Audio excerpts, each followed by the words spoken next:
మన నాయకులు మనకి ఇచ్చారు సాక్ష్యాన్ని పంచుకోవడం. మీరు విట్నెస్ షేర్ చేసుకుంటే బాగుండేదని నేను అనుకుంటున్నాను. ఎన్నో మేళ్లు దేవుడు గత మాసంలో మనకి చేశారు కదా. మన ప్రేయర్ ఫెలోషిప్ లో ఎంతో మందికి మంచి మంచి ప్రమోషన్స్ దేవుడు ఇచ్చారు. మంచి మంచి చాలా మందికి పోస్టింగ్స్ ఇచ్చారు. ఆయన చేసిన ఎన్నో మేళ్లు మనం జ్ఞాపకం చేసుకుంటూ ఆయనకు సమాజంలో ఆయనకు మహిమ కలిగినట్లుగా ఆ దేవుని చేసిన మేళ్లను బట్టి ఆయనకు సాక్ష్యం చెప్పడం మంచిది. సరే, ఎవరు ముందుకు రాలేదు కాబట్టి మిమ్మల్ని ప్రోత్సహిస్తూ ఉన్నాను. సమయం దొరికినప్పుడల్లా ప్రభుని గణపరచడం ఎంతో మంచిది. ప్రియులరా, చదవబడిన లేఖనాన్ని కొద్ది నిమిషాలు ధ్యానం చేద్దాం. బైబిల్లో ఉన్న వారు శ్రద్ధగా ఆ వాక్యాన్ని తెరిచి నాతో కలిసి ధ్యానించవలసిందిగా సేవకునిగా మిమ్మల్ని బ్రతిమాలుతూ ఉన్నాను. యేసు ప్రభులు వారు చెప్పినటువంటి శ్రేష్టమైన ఉపమానాలలో ఇదొక ఉపమానం. ఈ పారబుల్ ప్రభు చెప్పిన సమయాలలో ఆయన మరణ దినానికి, ఆయన శిలువ యాగానికి దగ్గరగా ఉన్న సమయంలో పరలోక రాజ్య మర్మములను వివరిస్తూ తన ప్రియ శిష్యులకు ఈ రీతిగా బోధిస్తూ ఈ రీతిగా చెప్తూ ఉన్నారు. ఆయన చెప్పారు, ఒక పెండ్లి విందు పరలోక రాజ్యము ఒక తండ్రి తన కుమారుని కొరకు లేదా ఒక రాజు తన కుమారుని కొరకు పెండ్లి వివాహం కొరకు సిద్ధపరిచిన పెండ్లి విందులా ఉంది ఈ పరలోక రాజ్యము. ఈ పరలోక రాజ్యపు పెండ్లి విందుకు ఎవరైతే పిలువబడ్డారో, ఈ పెండ్లి విందుకు పిలువబడిన వారు అనేకులు ఉన్నారు, కానీ వారందరూ కూడా రానొల్లకపోయిరని బాధపడుతూ తన యొక్క పనివారిని మరొక మారు పంపించినప్పుడు ఆ పనివారిని అవమానపరిచినట్లుగా, పనివారిని హింసించినట్లుగా, పనివారిని దూషించినట్లుగా, పనివారిని చంపినట్లుగా మనం కింది వచనాల్లో చూడగలం. కోపించిన తండ్రి లేదా కోపించిన యజమానుడు ఏం చేశాడంటే తన సేవకులను పంపి ఆ రోడ్డుపై రాజ్య మార్గంలో కనబడిన ప్రతి ఒక్కరిని కూడా ఆ పెండ్లి విందుకు ఆహ్వానించినట్లుగా మనం చూడగలం. ఆ wedding feast is ready. Several people were called, invited. Called అని కంటే invited. They're all invitees. Invitees ఎవరు కూడా they have not accepted the invitation. వాళ్ళు ఆ ఇన్విటేషన్ ని రిజెక్ట్ చేసిన కారణంగా they have neglected the invitation.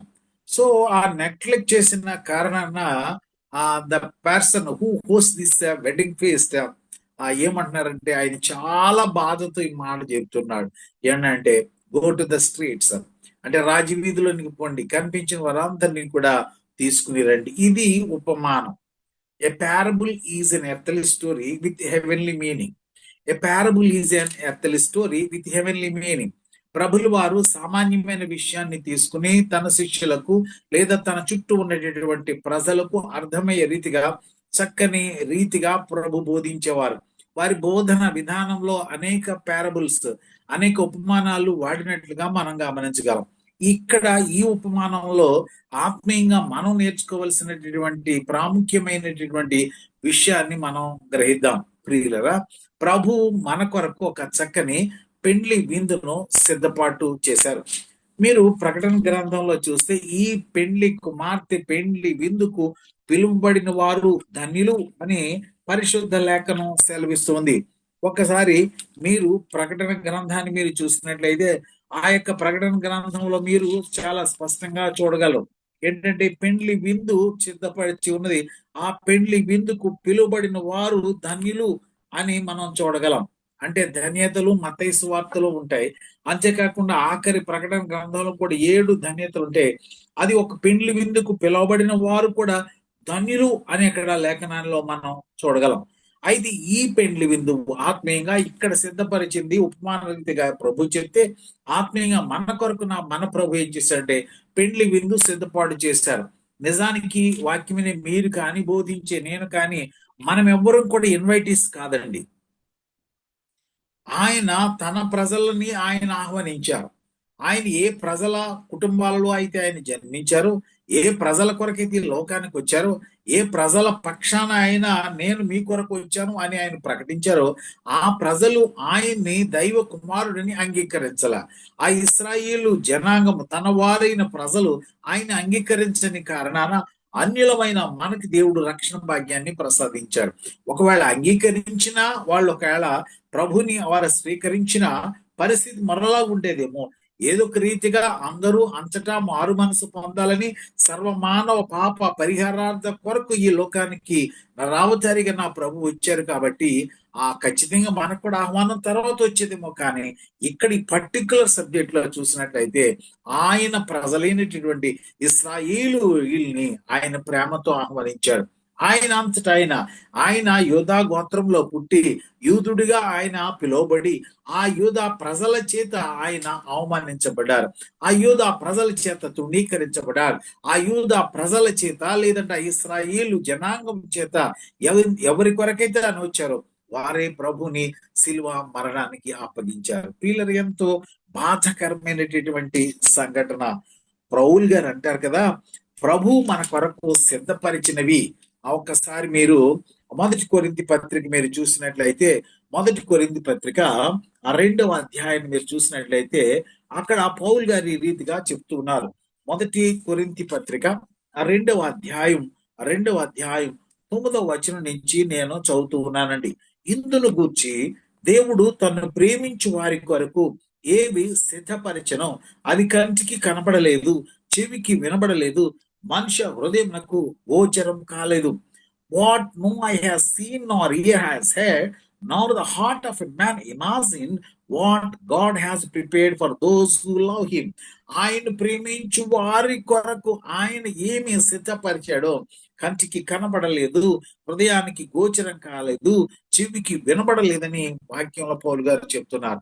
ఏంటి ఆయన మన కొరకు సిద్ధపరిచిందంటే ఇక్కడ మీరు గమనించగలరు, ప్రభు మన కొరకు ఒక శ్రేష్టమైన వెడ్డింగ్ ఫీస్ట్ అంటే పెండ్లి విందును సిద్ధపాటు చేశారు. ప్రియ క్రైస్తవ జనాంగమ, యేసు ప్రభులు వారిని ఎంత మంది అయితే సొంత రక్షకునిగా అంగీకరించారో వాళ్ళందరూ కూడా ఈ పెండ్లి విందుకు పిలువబడిన వారే. ఎవరైతే క్రీస్తు స్వరక్తం చేత కడగబడి తాము శుద్ధీకరించుకొరికి ఆయన కొరకు జీవిస్తూ ఉన్నారో త్వరలో వారి కొరకు ఈ ఆహ్వానం అంటే పెండ్లి బూర త్వరలో వినబడబోతుంది. నా ప్రభు మధ్య ఆకాశంలో ఆ స్వరం వినబడి చేసినప్పుడు ప్రతి ఒక్కరూ కూడా ఆ మత్యమైన ఈ శరీరం అమర్త్యతను ధరించుకుని ఆ పెండ్లి విందులో మనం పాల్గొనడానికి అర్హతను సాధిస్తాం. ఎంత గొప్ప ఆనందదాయకమో కదా. ఈ లోకంలో పెద్దవారు చాలా మంది మనల్ని పిలవకపోవచ్చు, మనల్ని ఆహ్వానించకపోవచ్చు. కొన్నిసార్లు సేవకునిగా నేను వెళుతూ ఉంటాను, ఎంతో ఆశతో వెళుతూ ఉంటాను, దూర ప్రయాణాలు చేస్తూ ఉంటాను. పాప మా కుటుంబస్తులు ఏం చేస్తారంటే మమ్మల్ని పిలుస్తారు, అయ్యగారు రండి అని పిలుస్తారు. తీరా అక్కడికి వెళ్ళేదానికి ఎంత అవమానాలు ఉంటాయో తెలుసా. కొన్నిసార్లు పట్టించుకునే పరిస్థితి ఉండదు, ఆ పెళ్లి పెద్ద ఎక్కడుంటారో తెలియదు, చాలా విపత్కర పరిస్థితులు ఉంటాయి. కానీ నా ప్రభు అంటాడు కదా, ఆయన నిన్ను చూడటానికి వస్తాడు, ఆ పెండ్లి విందులో నేను ప్రత్యేకంగా పలకరిస్తాడు, ఆ పెండ్లి విందులో నీతో ముచ్చటించాడు. ఆయన ఎంత గొప్ప శ్రేష్టమైన ఆ వివాహ విందు. ఆ విందు ఒక్క రోజుతో అయిపోయేది కాదు. నా బాల్య దినాల్లో ఆంధ్రలో వివాహం జరిగితే 5-6 రోజులు, ఒక వారం రోజులు, ఒక రోజు మంచి మంచి విందులే, అంత చక్కని ఫీస్ట్ ఒక వారం రోజులు జరిగేది. ఇప్పుడు అలాంటిది కొన్ని గంటలకు వచ్చేసింది. ప్రియులారా మీరు గమనించండి, ఇప్పుడు కూడా కలవారు ఏం చేస్తున్నారు తెలుసా, హల్దీ అని అదని ఇదని ఏదేదో సంగీత్ అని కొత్త పేర్లు పెట్టుకుని ఆ పాత వాటిని అన్నిటిని కూడా రిపీట్ చేసుకుంటూ వీళ్ళు కూడా విందులు వినోదాలు చేసుకుంటూ తాగుతూ తింటూ నాట్యం ఆడుతూ ఏదోదో రీతిగా ప్రభుకి ఆయస్కరంగా ఉంటున్నారు. కానీ నా ప్రభు ఇచ్చే పెండ్లి విందు శ్రేష్టమైనటువంటి విందు. ఆయన అంటాడు కదా, క్రొవ్విన వాటిని వధించి శ్రేష్టమైనటువంటి విందు నా ప్రభు సిద్ధం చేశారని చెప్తారు. ఎంత గొప్ప ధన్యతను మన ప్రభు మనకి ఇచ్చారు కదా. నీ కొరకు నా కొరకు ఆయన చక్కని పెండ్లి విందు సిద్ధపాటు చేశారు. అక్కడ అక్షరార్థంగా చూస్తుంటే క్రొవ్విన వాటిని వధించినట్లుగా చూడగలం.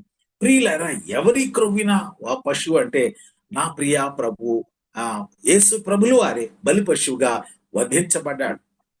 ఇది పెండ్లి విందు అని మనం గమనించినట్లయితే ఇది నిజానికి ఒక బలి విందు. ఎవరయ్యా బలి పశువు అంటే నా ప్రభులు వారు. యెషయా ప్రవచన గ్రంథాన్ని మీరు చూస్తే, యెషయా ప్రవచన గ్రంథం 25వ అధ్యాయాన్ని మీరు చూస్తే ప్రవచనకర్త ఈ రీతిగా రాస్తూ ఉన్నాడు. యెషయా ప్రవచన గ్రంథం 25వ అధ్యాయం 10వ వచనం మీరు చూసినట్లయితే, on this mountain the lord of hosts will make for all people a feast of rich food. ఈ పర్వతం మీద సైన్యములకు అధిపతి యెహోవా సమస్త జనముల నిమిత్తము క్రొవ్విన వాటితో విందు చేశాను. ఏ పర్వతం మీద?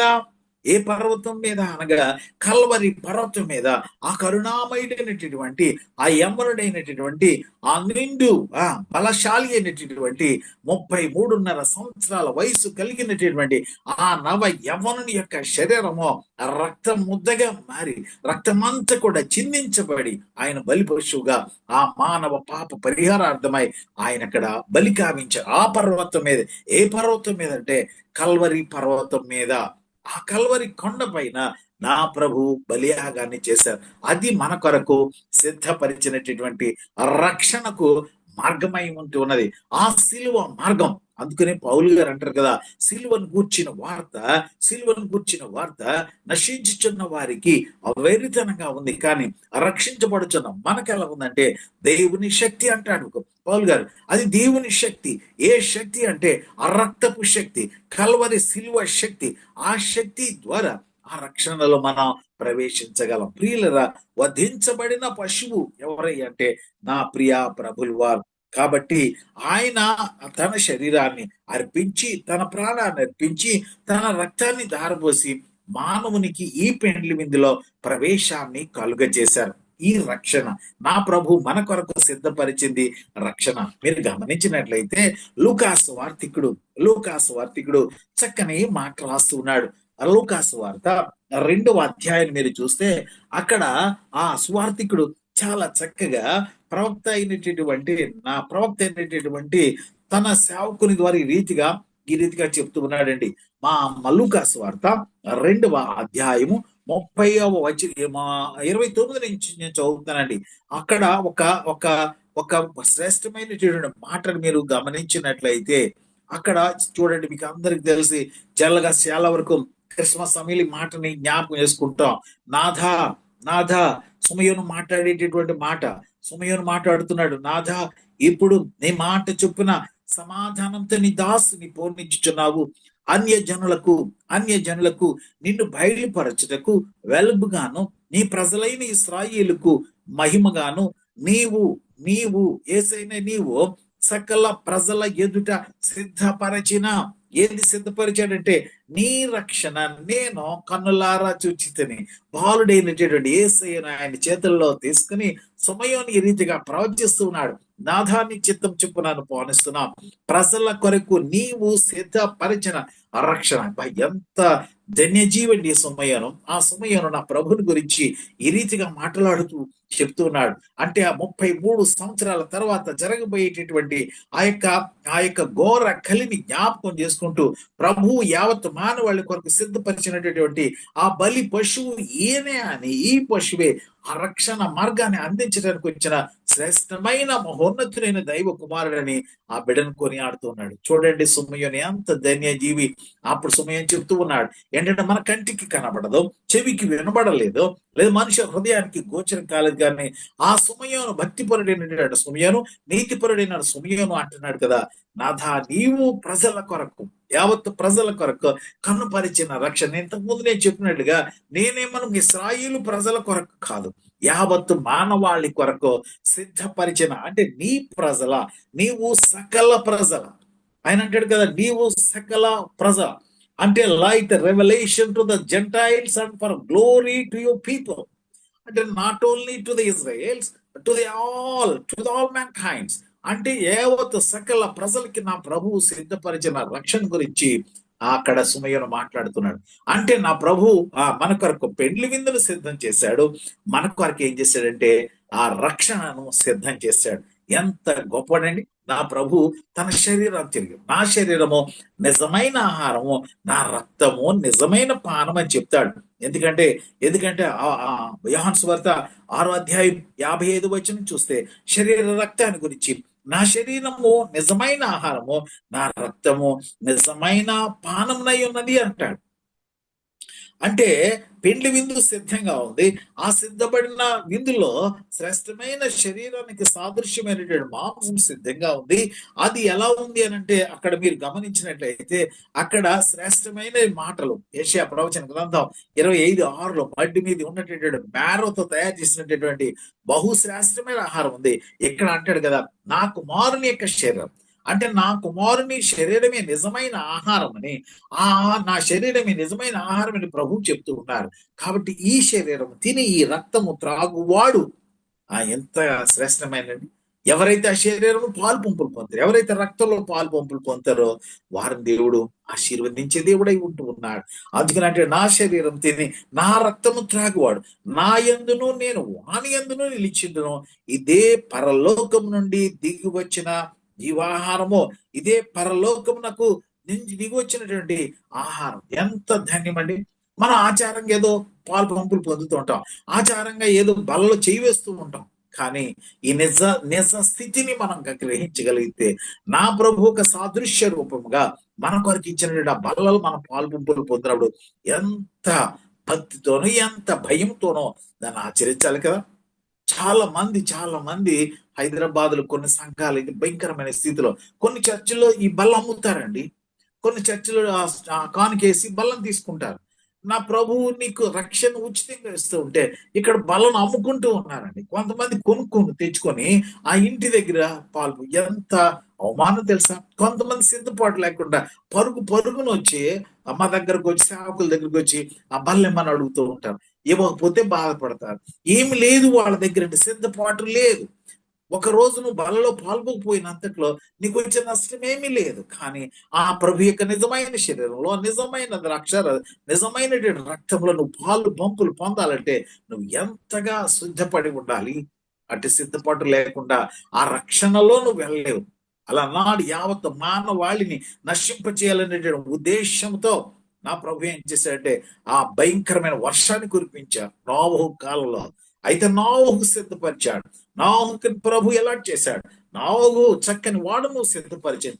నోవహు ఎంతో చెప్పాడు, స్వార్థను ప్రకటించాడు. అయ్యా, త్వరలో జల ప్రళయం రాబోతుంది, మనమంతా నాశనం కాబోతూ ఉన్నాం, కాబట్టి ఆ రండి ఓడలోనికి అన్నాడు.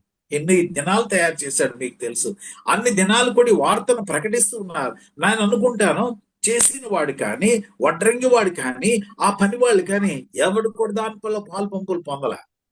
ఒకవేళ నా ప్రభు ఆ పరిస్థితి ఈ రోజు వస్తే నేను అనుకుంటాను చాలా మంది వాక్యం ప్రకటించే సేవకులు కూడా ఈ పెండ్లి విందులో పాల్గొలేరేమో. కడవరి దినాల్లో ఉన్నాం.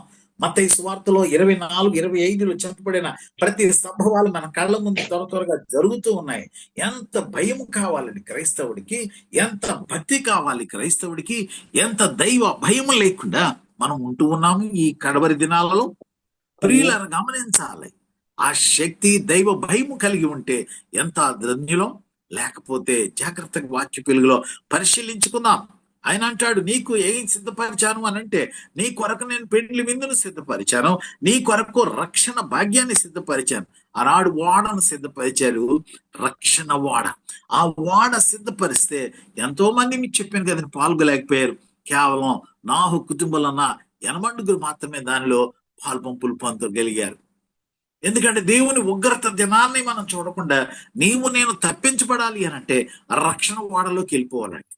ఎందుకంటే అంత్య కాలంలో ఉన్నాం, కడవరి కాలంలో ఉన్నాం, ఈ కృపాయుగ చివరి గడియల్లో ఉన్నాం.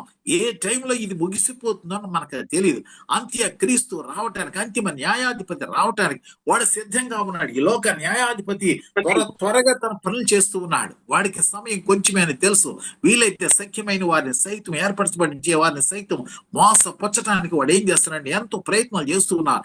నీవు నేను ధైర్యంగా సిద్ధపడి ఆయన రాకడ కొరకు ఆశతో ఎదురు చూస్తే ఈ యొక్క ట్రిబ్యులేషన్ నుంచి తప్పించబడు. ఒకవేళ సజీవులు అయి ఉంటే, ఒకవేళ ఆ ప్రభునందు నీవు నేను మృతి నొందితే వెరీ గుడ్, చాలా సంతోషం. ఈ ట్రిబ్యులేషన్ చూడకుండానే నా ప్రభుతో నిత్యమో సంతోషించే భాగ్యాన్ని ఇస్తాడు. రెండవదిగా ఆయన రక్షణను ప్రభు సిద్ధపరిచారు.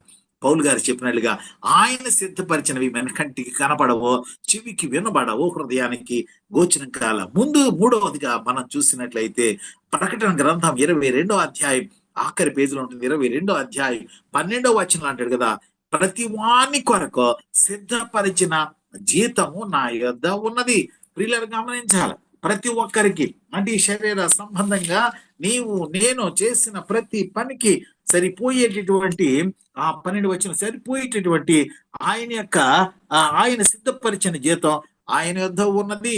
ఆయన యుద్ధ మూడోదిగా మనం గమనించినట్లయితే, ఇదిగో త్వరగా వచ్చుచున్నాను, వాని వాని క్రియ చొప్పున, వాని క్రియల చొప్పున ప్రతి వానికి ఇచ్చుటకు నేను సిద్ధపరిచిన జీతము నా యొద్ద ఉన్నది. దేవుడు సిద్ధపరిచినది పరలోకపు విందు, దేవుడు సిద్ధపరిచినది రక్షణ మార్గము, దేవుడు సిద్ధపరిచినది ఏంటి అంటే మన కొరకు జీతము, మన కొరకు జీతము. ఎందుకంటే behold I am coming soon, bringing my recompense with me to repay every one for what he has done. వాడు చేసిన క్రియలన్నిటిని కూడా వాడి మంచివైనను సరే, చెడ్డవైనను సరే, ప్రతి వానికి ఇవ్వటానికి నా ప్రభు జీతాన్ని సిద్ధంగా ఉన్నది.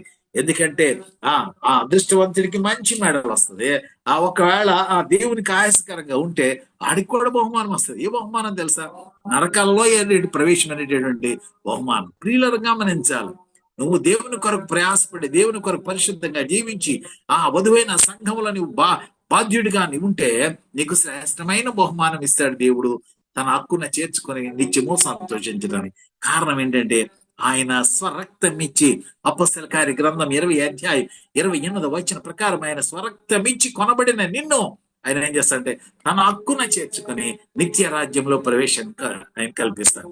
ఒకవేళ ఆయాస్కరంగా ఉన్నారనుకోండి, వాళ్ళకి ఏం చేస్తాడంటే దేవుడు నిత్య అగ్ని, నిత్యం అంటే అది ఎప్పుడు కూడా ఎండ్లెస్ ఫైర్, అది ఎప్పుడు కూడా ఆరిపోయేది కాదు, నిత్యము కాలుతూ ఉండేది. అంటే గెలిచిన వాడికేమో సంతోషం, ఓడిన వాడికేమో విచారం. అయితే అది ఎంతకాలం అని అంటే it is not a temporary, it is never lasting. అంటే నిత్యము ఉండేది. అది ఎప్పుడు కూడా ఆరని అగ్ని అంటారు కదండి, అది ఎప్పుడు కూడా ఫైర్ సీజ్ అయ్యే పరిస్థితి రాదు. కాబట్టి ఆ దైవ భయం, ఆ ఉగ్రత నుంచి తప్పించబడాలనే ప్రభు అంటాడు కదా, నా దగ్గరికి రా, నేను నా శరీరాన్ని నీ కొరకు అర్పించాను, నా రక్తాన్ని నీ కొరకు దారం పోసాను, నా రక్షణలోనికి రా, నీకు చక్కని పెండ్లి విందు నీకు సిద్ధపాటు చేసి ఉంటానని. 4వదిగా గమనిస్తే ప్రియులారా, యోహాను సువార్త 14:2 అంటాడు కదా, మీ కొరకు స్థలము సిద్ధపరచ వెళ్ళుచున్నాను, నేనుండు స్థలంలో మీరు కూడా ఉండులాగున మీ కొరకు నేను స్థలం సిద్ధపరుస్తాను. స్థలము సిద్ధపరుస్తుంటే మీరు చూస్తే ఈ will prepared A mansion for you, నీ కొరకు చక్కని భవంతినైనా సిద్ధపరుస్తాడు. చాలా మంది మన ప్రియులు, మధ్య తరగతి ప్రజలు చాలా మంది ఉద్యోగాల్లో ఉంటారు, కానీ చక్కని గృహాలు నిర్మించుకోలేని పరిస్థితి వారి ఆర్థిక స్థితి కారణంగా ఉండొచ్చు. కానీ నా ప్రభు అంటాడు, నీవు శరీరానుసారంగా ఇక్కడ ఏ గృహాల్లో ఉన్నావో నాకు తెలియదు, నీవు ఒకవేళ పూరి గుడిసెలో ఉన్నా, బంగ్లాలో ఉన్నా, లేకపోతే విల్లాల్లో ఉన్నా, ఓ లగ్జూరియస్ హౌస్ లో ఉన్నా, నా ప్రభు అంటాడు, ఈ లోకంలో నువ్వు ఒకవేళ ఉన్నా, నీకు లేకపోయినా, నీకు సరైన సదుపాయాలు ఉన్న స్థితిలో ఉన్నా లేకపోయినా, నా ప్రభు అంటాడు కదా, చక్కని గృహాన్ని నేను నీ కొరకు సిద్ధపరుస్తాను. యెహోషువ కమలాకరణ ఒక అన్న ఉండేవారు, అన్న చక్కని పాట రాశారండి. నాకై నా యేసు కట్టేను సుందరము బంగారిల్లు, కన్నీరు కలతలు లేవు, యుగ యుగములు పరమానందం. నాకై నా యేసు కట్టేను సుందరము బంగారిల్లు. ప్రియుల, శ్రేష్టమైన ఆ యొక్క బంగారు ఇంటిలో నీవు నేను నివాసం చేయటానికి మన తండ్రి మన కొరకు చక్కని గృహాన్ని సిద్ధపాటు చేశాడు. ప్రియులరా, సమయాభావం మళ్ళీ ఎక్కువగా మీకు వివరించలేకపోతున్నా. ఆ గృహ ప్రవేశానికి త్వరలో మనం ఆశతో ఎదురు చూడాలి. ఇహలోకంగా నువ్వు ఒకవేళ మంచి గృహం ఉందో లేదో నాకు తెలియదు, కానీ పరలోకంలో మన కొరకు శ్రేష్టమైన గృహాన్ని సిద్ధపాటు చేశాడు. అవి మనకు కంటికి కనబడో, చెవికి వినబడో, హృదయానికి గోచరం కాలేదని పౌలు గారు చెప్పారు. మన కొరకు, దేవుని ప్రేమించే వారి కొరకు ఆయన సిద్ధపరిచినవి కంటికి కనబడలేదు, చెవికి వినబడలేదు, హృదయానికి గోచరము కాలేదు అని నా ప్రభు చెప్తాడు. 5వ తర్వాత మనం చూస్తే ఆయన అంటాడు కదా, ఆ హెబ్రీ గ్రంథకర్త ఈ రీతిగా అంటాడు. హెబ్రీయులకు రాసిన పత్రిక 11వ అధ్యాయం 16వ భాగాన్ని మీరు చూసినట్లయితే ఆయన ఈ రీతిగా ఇక్కడ దైవజనుడు రాస్తున్నాడు. అయితే వారు మరి శ్రేష్టమైన దేశమును అనగా పరలోక సంబంధమైన దేశమును కోరుచున్నారు. అందుచేత తాను వారి దేవుడునని అనిపించుకుంటకు దేవుడు వారిని గూర్చి సిగ్గు పడడు. ఎలయనగా ఆయన వారి కొరకు ఒక పట్టణము సిద్ధపరిచున్నాడు. హల్లెలూయా, హల్లెలూయా. ఎవరైతే పిలబడి ఉన్నారో, for he has prepared for them a city. వాళ్ళ సిగ్గుపరిచే దేవుడు కాదు, నా దేవుడు అన్యాయస్తుడు కాదు, వాగ్దానం చేసిన వాడు నమ్మదగిన వాడు. కాబట్టి ఈ నమ్మదగిన దేవుడు ఎప్పుడు కూడా నేను అన్యాయం చేయటండి. ఆ అన్యాయం చేయని దేవుడు నీ కొరకు ఏం చేసాడటండి, ఆయన నీవు సిగ్గుపడకూడదని, నిన్నెప్పుడు సిగ్గుపరచకూడదని ఏలయనగా ఆయన వారి కొరకు ఒక పట్టణమునే సిద్ధపరిచారటండి. ఎంత ధన్యజీవులు కదండి, యేసు ప్రభుని సొంత రక్షకునిగా కలిగిన వారు ఎంత ధన్యజీవులండి. నేను చెప్పాను కదండి ఏమేమి సిద్ధపరిచారని. ఆయన పెండ్లి విందు సిద్ధపరిచారు, రక్షణను సిద్ధపరిచారు, జీతము సిద్ధపరిచారు. నాలుగవదిగా చూస్తే ఆయన స్థలము సిద్ధపరిచారు. ఐదవదిగా చూస్తే పట్టణాన్ని సిద్ధము చేశారు. మీకు తెలుసు కదండి పట్టణం, ఆయన పట్టణాన్ని పెండ్లి కుమార్తెను చూపిస్తూ పైనుంచి దిగి వచ్చినటువంటి నూతన యెరూషలేము అనే పట్టణాన్ని గురించి ప్రకటన గ్రంథంలో మనం చూడగలం. ప్రియులారా, ఆ పట్టణంలో ప్రవేశం చేయాలి నీవు నేను నా ప్రభుత్వం అంటే నీవు ఆయన కొరకు సిద్ధపడి ఉండవలసిన వాడవై ఉంటున్నాం. చివరిగా ఆయన మన కొరకు సిద్ధపరిచింది ఏంటంటే, మత్తయి సువార్తలో ఈ శ్రేష్టమైన మాట ఉంటుందండి. ఒక్కసారి చూద్దాం. మత్తయి సువార్త 25వ అధ్యాయం మీరు చూస్తే ఆయన 25:34లో ఈ రీతిగా సెలవిస్తూ ఉన్నారు. మత్తయి సువార్త 25:34లో ఈ రీతిగా ఉంటుంది. అప్పుడు రాజు తన కుడి వైపున ఉన్నవారిని చూచి, నా తండ్రి చేత ఆశీర్వదించబడిన వారలారా రండి, లోకము పుట్టినది మొదలుకొని మీ కొరకు సిద్ధపరచబడిన రాజ్యమును స్వతంత్రించుకొనండి. రండి, because our Lord is a king ఎప్పుడు ఎలా ఉంటాడంటే కింగ్డమ్ కి ఆయన హెడ్ ఉంటాడు. కాబట్టి ఆయన రాజ్యంలో నీవు నేను కూడా స్వతంత్రతను కలిగి మన పాలిభాగస్తులు కావాలి అని అంటాడు కదా. మన కొరకు సిద్ధపరచబడిన రాజ్యం, నా తండ్రి చేత ఆశీర్వదించబడిన వారలారా రండి, లోకం పుట్టినది మొదలుకొని మీ కొరకు సిద్ధపరచబడిన రాజ్యాన్ని స్వతంత్రించుకోనండి. ప్రియ స్నేహితురాలా, మనము ఆ దేవుని యొక్క రాజ్యాన్ని మనం సంపాదించుకోవటానికి సిద్ధపడిన స్థితిలో ఉన్నామా? ఎందుకంటే ఆయన రాకడ త్వరగా ఉంది. ఆ రాకడలో మనం పాలిభాగస్థులమైతే ఆయన రాజ్యంలో 1000 ఏండ్ల పాలనలో ఉండొచ్చు. ఒకవేళ నీకు మంచి ఇక్కడ ప్రమోషన్ రాలేదేమో, ఒకవేళ నీకు మంచి పోస్టింగ్ రాలేదేమో, కానీ నా దేవుడు నేను ఎంతగా హెచ్చిస్తారు. మన బ్రదర్ రావు గారు he became a chief of finance. అంటే మన LICలో ఒక క్రైస్తవ సహోదరుడు దేవుడు ఎంతగా హెచ్చించాడు తెలుసా. So he became a chief. అంటే మనకు ఎంత ధన్యత అండి.